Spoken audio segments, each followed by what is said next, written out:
I was on Bill Maher's show on Friday night, and it was a lot of fun. It was before Shabbat, so I was able to actually do the panel. The other person on the panel was Malcolm Nance, who you may have seen on MSNBC. He's the guy who's constantly claiming that Donald Trump was a Vladimir Putin stooge. He's made some pretty extraordinary claims to that effect without the supporting evidence to back it. And a bunch of topics were discussed, among them authoritarianism and critical race theory. And in case you missed it, I thought I'd play a little bit of it for you today. So we sort of started by discussing what authoritarianism looks like. And Nance and Maher were making the case that authoritarianism is really just centralized government control. Well, first of all, quick point, when it comes to centralized government control, it seems that one party is much more interested in actual centralized government control than the other party. That is number one. Number two, when it comes to soft authoritarian control, like the stuff that you worry about on a daily basis, the stuff that affects your life, that is coming from a wide variety of institutions that have decided to mirror the priorities of your political opponents and shut you down. This is the point that I made with Bill and with Malcolm on Friday night on HBO's Real Time. The question is not whether authoritarianism exists on all sides. I think there are plenty of authoritarians on all sides. The question is, where does the institutional power lie? And if the answer is that Donald Trump tweeting and being a jerk is the essence of authoritarianism, as opposed to, say, Joe Biden, the president of the United States, saying this week that he doesn't care whether it's constitutional for the CDC to extend the eviction moratorium, he's going to do it anyway. That seems rather norm-breaking.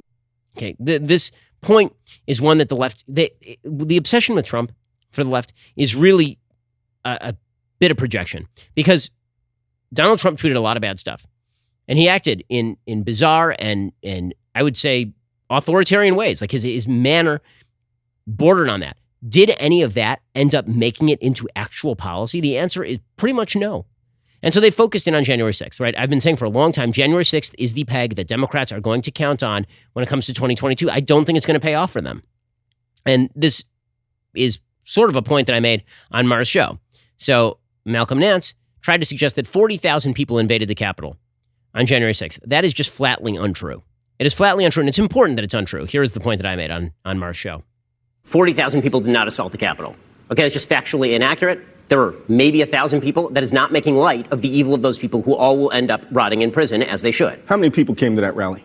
Were all of those people assaulting the Capitol? Is that your contention? They all marched on the Capitol, and then the leading edge attacked the building. They all marched on the Capitol. It's just inaccurate, Malcolm. Yeah, it isn't. No. Yes, no. It is inaccurate, Malcolm. Facts, Ben. Yes, okay. You're not mentioning them. Malcolm, you have a terrible habit of conflating people who do actual violent activity with a broader rubric of everyone, for example, who voted for Trump, which was 75 million people. And that really is ugly. Okay, not only is it ugly, it is authoritarian in intent, because the goal is, if you can castigate everybody on the other side of the aisle as a criminal, then you can treat them as criminals. And Malcolm, unfortunately, has a rather significant habit of doing that, and suggesting that everybody who is on the Trumpy side of the aisle, anybody who votes Republican, anybody who has pulled the lever for Trump, that all of those people are implicitly involved, or at least winking at January 6th, and thus must be treated as outside the Overton window and basically can do whatever you want to them. Okay, I pointed out as well that the institutional power is coming from the Democrats at this point. It's hilarious to watch people continue on the left to just shout about Trump. Democrats are in charge of every major institution in the country, including all of the branches of elected government at this point. Right now, the House, the Senate, and the presidency of the United States are all controlled by the Democratic Party. It is the Democratic Party, large scale across the United States, currently engaged in mask mandates, vaccine mandates, and lockdowns. So for all the talk about Tucker Carlson, who, again, you mentioned, is not a governmental figure, or Donald Trump, who's not been in office since January, last I checked, it seems that the great threat that people are experiencing right now is from the soft institutions, right? The institutions, the Facebooks and the Twitters and the corporate world, right? All those institutions on a soft level, and on a governmental level, the people who are actually experiencing control top down from the government, the people at the top of the government right now are Democrats. Okay, and Malcolm Nance then tried to blame Trump for that, which was kind of hilarious. Again, the Trump of it, like, at a certain point, guys, you're going to have to recognize that what you are calling for, your agenda, is a big government top-down campaign for censorship and control. It doesn't matter whether we're talking about COVID lockdowns or whether we're talking about revising the standards for the FCC so that you can ban Fox News. There's only one side of the aisle that's really attempting to quash the other side of the aisle. Okay, then we got to the issue of critical race theory. And this, I will say, was just straight amusing. So I talked about what critical race theory actually constitutes, and I will say that it is amazing to see how critical race theory defenders literally refuse to defend the principles of critical race theory on their own terms. They just play this ridiculous, trying to nail Jell-O to the wall game. So Bill asked me to define critical race theory. I defined it. Nance agreed with the definition of critical race theory and then proceeded to elide the entire definition. It was really an impressive show.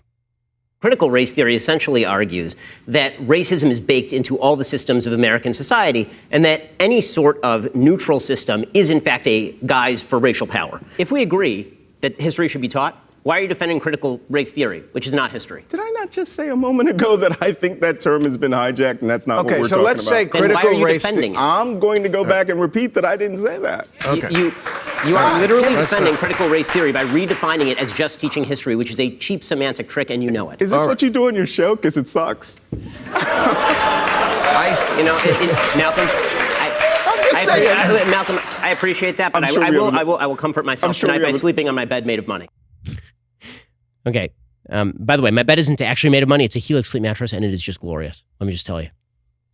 I could sleep on a bed made of money. I just feel like it would be really, really uncomfortable. Like, money is not all that comfortable. And shockingly not worth all that much as Joe Biden continues to inflate the currency. How's this for a title? Ben Shapiro Show subscriber destroys like button with clicks and logic. I'd watch that. Make it happen, gang.